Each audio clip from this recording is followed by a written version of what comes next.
Riker's book! Raising Sons in a Gynocracy, a guide for red-pilled men by Conrad Riker, available now. I was at a coffee shop last week when I overheard two women complaining about their husband. One said, "He never gets excited about my achievements. It's like he doesn't care." The other nodded and said, "Mine just grunts and changes the subject." Meanwhile, I watched a guy at the next table light up like a kid on Christmas when his buddy told him he got promoted. No hesitation, no fake enthusiasm, just pure, unfiltered hell. Yeah, man, that's the difference. Men don't perform emotional theatrics for each other. We don't need to. Our respect is silent, earned, and real. But the moment a man doesn't throw a parade for his wife's gluten-free baking diploma, he's labeled emotionally stunted. Funny how that works. Social conditioning has turned men into emotional mules, expected to carry the weight of female dissatisfaction without complaint. A woman vents for an hour about her boss, and if a man dares to suggest solutions instead of nodding like a bobblehead, he's not listening. But if he stays quiet, he's checked out. Heads she wins, tails he loses. This isn't communication, it's a rigged game. The truth? Men process stress differently. We fix things, we don't revel in problems. And when we do speak up, it's often met with, "Why are you so angry?" No, sweetheart, that's not anger. That's a man who's tired of being your emotional landfill.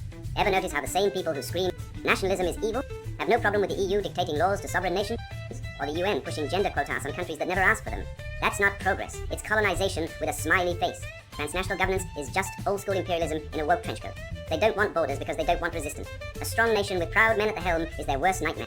Look at Hungary. While the rest of Europe bent the knee to migration chaos, Viktor Orban said no. Result? Lower crime, stable culture, and a birth rate that isn't a funeral march. But the globalists call him a dictator. Translation? He won't play ball with their suicide pact. Here's a test. Ask a man what he'd do if he won 10,000. If he says invest in stocks or buy tools, he's a builder. If he says book a yoga retreat in Bali, run. Men who chase experiences over legacy are just consumers with a pulse. Real men create. They don't collect passport stamps like merit badges for mediocrity. My grandfather fought in well, came home and built a business with his hands. Today they call him toxic for working too much. But that business put 3 kids through college. What's your Instagram story doing for the next generation? Marx called labor alienating, as if men are oppressed by the very act of providing. Tell that to the guy who beams with pride showing his kid the house he built. Marx was a leech who never held a real job. He mooched off Engels while writing fan fiction about worker utopias. Meanwhile, the men who actually build things, the welders, the farmers, the engineers, don't have time for that nonsense. They're too busy keeping the lights on. The only alienations here is feminists pretending men don't love their work. A woman forgets your birthday? No problem. A man forgets hers? War crime. This isn't about dates, it's about power. Women test men because they need to know you're unshakable. If you get bitter over small slights, you've already failed. My ex conveniently forgot our anniversary once. I didn't sulk. I took my son fishing instead. By midnight, she was blowing up my phone. Why?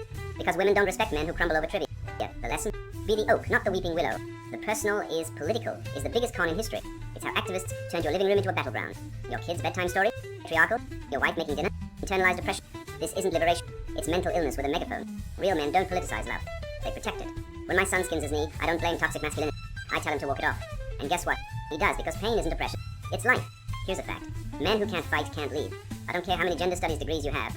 If you can't throw a punch, you're a liability. The world isn't a safe space. When seconds count, the police are minutes away. I taught my son to box at 12. Not because I want him to be violent, but because I never want him to be helpless. The Gynocracy hates this. They want men soft, scared, and dependent. But civilization wasn't built by men who talked it out. It was built by men who could end the conversation. Raising Sons in a Gynocracy. A guide for red-pilled men by Conrad Riker. Buy now. Links below video.